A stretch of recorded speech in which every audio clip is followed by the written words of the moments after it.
Hey guys, welcome back. I also apologize. Today we will be joined by my dog, so don't mind her. So in this video, I wanted to talk about Ehlers Danlos, also known as EDS.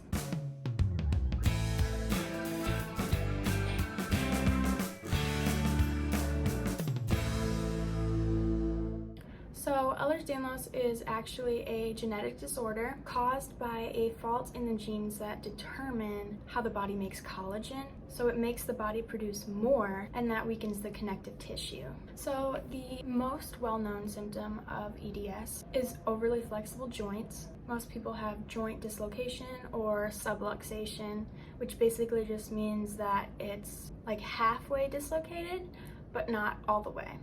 This has been a big thing for me, especially in my elbows. So I played volleyball in junior high, but I had to quit because my elbows and my knees kept dislocating. And I was a cheerleader, but it really affected that too. Also, gym class was really hard for me because, first of all, I had the shortness of breath, so I was already behind my classmates. Also, I still have a distinct memory from 6th grade. We were playing football in gym class, and one of the kids from the other team ran into me, and my elbow was knocked out of place. So I told my gym teacher, and he literally put it back together for me. And I've dislocated, especially my right elbow, a lot of times since then. It happened so many times that I now know how to put a joint back in place if it dislocates or subluxes. Another joint that's really bad for me is my hips. I don't know what it was, but there was a couple months in 2019, I think it was 2019. Anyway, if I was laying down and moved suddenly, like twisting or sitting up or just moving my leg wrong, my hip would pop out. And that was the most painful experience I think I've ever endured. Like, I didn't even have time to process the pain. It was just like subluxed and then waterfall. Tears would stream down my face. And that was really not very fun. Another symptom is soft and elastic skin that bruises and tears easily. And along with that is poor wound healing. So basically, it takes my body longer to heal bruises or cuts or whatever. And along with that, I scar easily. Another symptom is muscle weakness, which also made gym class tough and working out, and still affects me now because it makes me fatigued and in pain. So I need to rest a lot and recover, especially after having plans and going out and hanging with friends.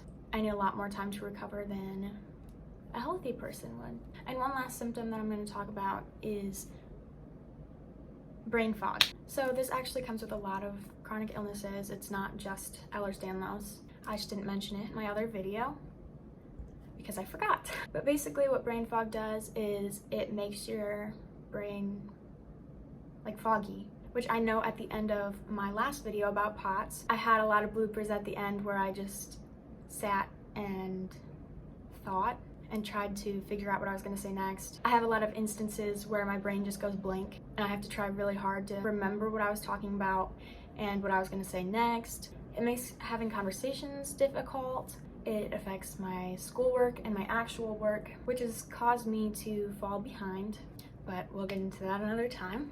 So there's no cure, but treatments are, again, obviously medication.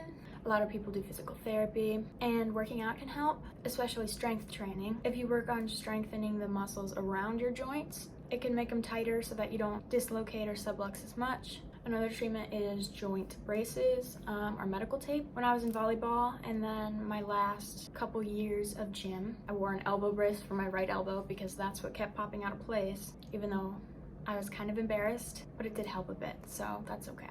And this isn't really a treatment, but resting. I know that a lot of chronically ill people want to push through their symptoms and take back their life, per se, but if you don't rest in between things, your body's gonna force you to rest after you do too much, and then you'll have to recover for a few days or even weeks. So it's better to rest when you should and not wait until you have no choice.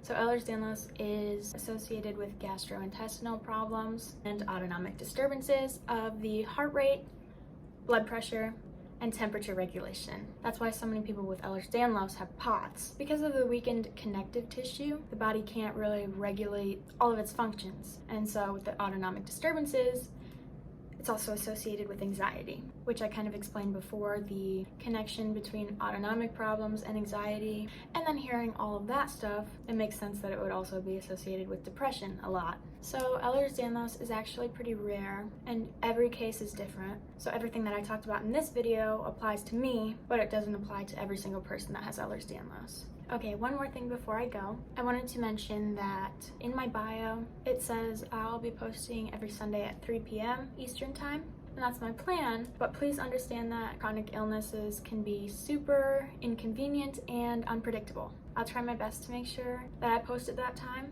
but if I don't, I promise that I'll be posting shortly after. Thank you guys for understanding. So I think that's all I have for this video. Again, thank you for watching and thank you for your support. I appreciate every one of you, and I hope you learned something today. So I'll see you next week, and I hope you have a fantastic day.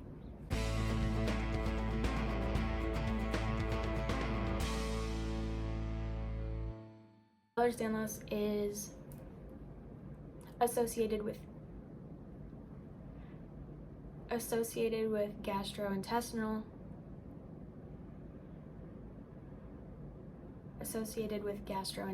problems. So that kind of explains why.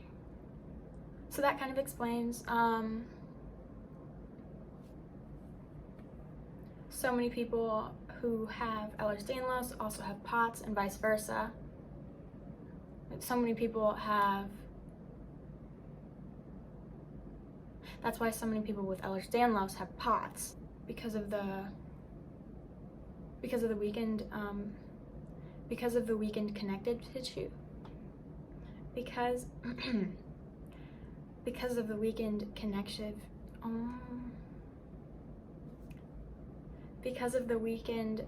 connective tissue. So I'll see you next week, and I hope you have a great day. So I'll see you next week, and I hope you have a fantastic day. Ew. So I'll see you next week,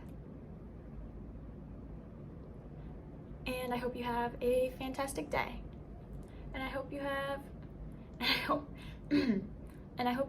a fantastic day.